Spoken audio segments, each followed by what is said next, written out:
नमस्कार व्यूअर्स, आप सभी का स्वागत है रेडियो द्वारका में। आज हम आए हुए हैं Fortis memorial research institute Gurugram में और मेरे साथ हैं doctor Rahul Bhargava. Doctor Rahul Bhargava principal director हैं और चीफ हैं हीमेटो ऑन्कोलॉजी और बोन मैरो ट्रांसप्लांट के। सर, आपका बहुत बहुत स्वागत है। धन्यवाद। सर, 4 तारीख आ रही है, सारे देश में दुनिया में कैंसर को लेकर जागरूकता के लिए अभियान चलाए जाते हैं। कितना ज़रूरी हो जाता है कैंसर के लिए जागरूकता फैलाना?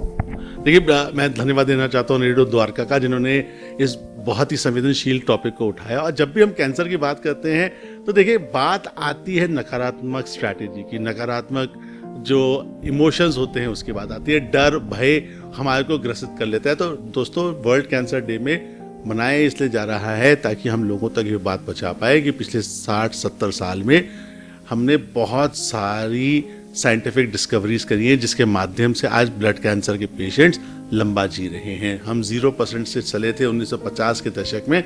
आज 2024 में 60 से 70% लोग ब्लड कैंसर का इलाज कीमोथेरेपी, बोन मैरो ट्रांसप्लांट या नई पद्धति जिसे CAR T सेल कहते हैं, और या जो नई पद्धति जिसे जीन थेरेपी या जीन एडिटिंग कहते हैं जो आने वाली है, उसके माध्यम से ये कांटा घूमेगा। आज 60% है, 2024 में ये कांटा घूम के एक दिन 100% भी होगा। क्योंकि जिस प्रकार से आपको इनोवेशन ने, जोमेटो ने, स्विगी ने आपके घर तक आज खाना पहुंचा दिया, आपको बिना कष्ट पहुंचाए, उसी प्रकार से साइंटिस्ट और फोर्टिस के अस्पताल के डॉक्टर निरंतर रूप से प्रयास यही कर रहे हैं कि कैंसर हमारी डेथ का कारण ना बने और हम ब्लड कैंसर को दवाइयों के और बोन मैरो ट्रांसप्लांट के माध्यम से हरा पाए।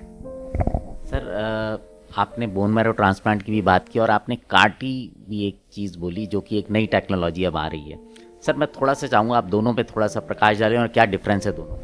देखिए, बोन मैरो ट्रांसप्लांट में पैन बम की तरह होता था कि मुझे 300 ml खून भाई या बहन से लेके पूरा खून बदलना पड़ता था, जिसे हम स्टेम सेल कहते हैं, बीज कहते हैं, उसको बदलना पड़ता था। पर पिछले 30 साल में हमें आविष्कारों ने ये समझाया कि कैंसर मुझे इसलिए होता है क्योंकि मेरा T सेल कहीं ना कहीं शिथिल पड़ जाता है, जो मेरा गेट कीपर कहते हैं, मेरा चौकीदार हमारा कमजोर पड़ जाता है, जिसकी वजह से हमें कैंसर होता है। तो हमें उन्हीं T सेल्स को आर्म किया, उन्हीं T सेल्स पे हमने वायरस के माध्यम से एक प्रोटीन लगाया जो अंदर जाके कैंसर सेल को डिफरेंशिएट करके मार पाता है। तो देखिए, बिल्कुल स्टार ट्रैक की तरह है कि बोन मैरो ट्रांसप्लांट में मुझे भर्ती होना पड़ता है, दवाई दे के स्टेम सेल को मारना पड़ता है, नई खेत में बीज डालना पड़ता है। अब मैंने CAR T सेल में अपने ही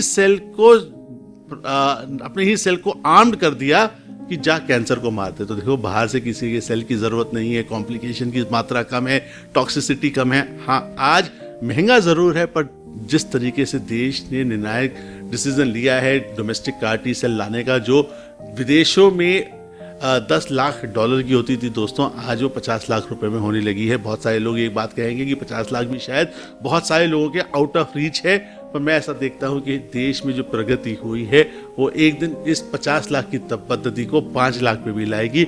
और हमारा देश जिस प्रकार से अर्थव्यवस्था में बढ़ता जा रहा है, लोगों के पैसा आने के साथ में वो अपने जीवन यापन करने में मदद करेगी।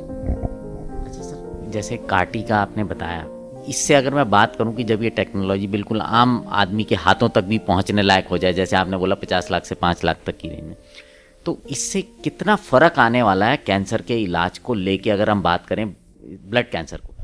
मैं बहुत ऑप्टिमिस्टिक हूँ। मैं इसलिए मुस्कुरा रहा हूँ कि मुझे मालूम है कि आज हमारी पद्धति 60% तक ठीक कर रही है, और जब ये CAR T सेल और जीन थेरेपी जैसी अस्त्र शस्त्र हमारे कमान में आ जाएंगे तो हम 90% लोगों को बचा पाएंगे, 90% लोग ब्लड कैंसर को मात दे पाएंगे, 90% लोग खड़े होकर ये कह पाएंगे कि ब्लड कैंसर भी शायद खांसी जुकाम जैसी बीमारी है जिसे हम साथ में चले तो हरा सकते हैं।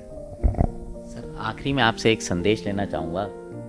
लोग अपनी हेल्थ को लेकर ना जागरूक नहीं होते और बहुत सारी बीमारियां सिर्फ शायद इस वजह से अगर जल्दी पकड़ में आ जाएं तो उनका इलाज बहुत आसान हो जाता है, इसमें कैंसर भी एक है।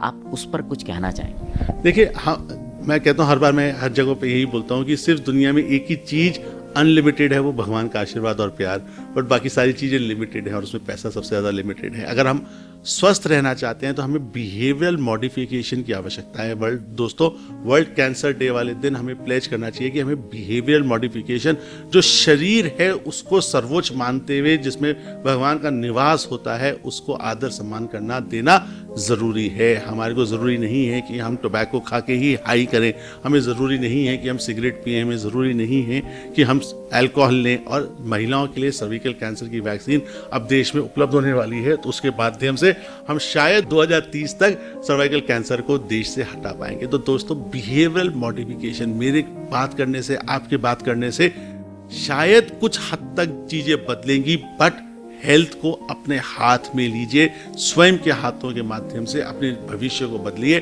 मोटापा ना होने दीजिए, शुगर ज़्यादा मत खाइए, सिगरेट मत पीजिए, गुटखा मत पीजिए, और सर्विकल कैंसर की वैक्सीन लगवाते रहिए। और जो कैंसर को हम बचा नहीं सकते होने के लिए, उसमें प्रिवेंशन की बात, रेगुलर नियमित रूप से अपना चेकअप कराते रहिए, क्योंकि स्टेज 1 स्टेज 2 का कैंसर कम पैसे में ज़्यादा रिजल्ट देता है। स्टेज 3 स्टेज 4 का कैंसर ज़्यादा पैसा भी मांगता है और कम रिजल्ट देता है। तो दोस्तों, चॉइस अपनी है। देश आगे बढ़ रहा है, समृद्ध होता जा रहा है, टेक्नोलॉजी, हम देश के विश्व के गुरु बनते जा रहे हैं। अब हमको हेल्थ में भी, स्वास्थ्य में भी, स्वास्थ्य नागरिक में भी वर्ल्ड को करके दिखाना है कि हम उनसे पीछे नहीं हैं। बहुत बहुत धन्यवाद सर। सबसे अच्छा आपके साथ बात करके लगता है कि जो पॉजिटिविटी आप देते हैं ना, वो बहुत ही, मतलब मुझे लगता है जो लोग सुनेंगे ना, उन तक भी वो एनर्जी पहुंच जाएगी। सो व्यूअर्स, आपने सुना डॉक्टर राहुल भार्गव को, और जो उन्होंने चीज़ बताई बहुत छोटी हैं लेकिन बहुत इंपॉर्टेंट हैं। उनका ध्यान रखिए, स्वस्थ रहिए। अब आपसे विदा लेते हैं, बने रहें रेडियो द्वारका के साथ।